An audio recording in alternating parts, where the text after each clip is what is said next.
Γεια και χαρά σε όλους. Σήμερα πήγαμε τον παπά μου στην Ελαιώνα και πήραμε τα εξής πραγματάκια. Πήραμε το Pro Evolution Soccer 2008. Πήραμε τη σκέτα του Euro 2008. Πήραμε το Pro Evolution 2009. Πήραμε το Hulk Hogan, Hobbs ξέρει.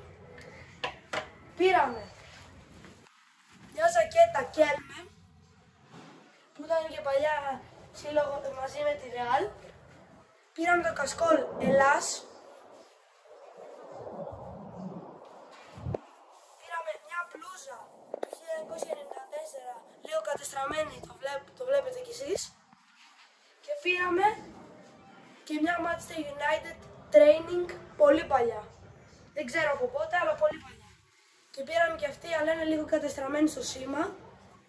Και έχει πίσω το γιαγιά του Ρε. Κάντε όλοι μια εγγραφή. Γεια σας.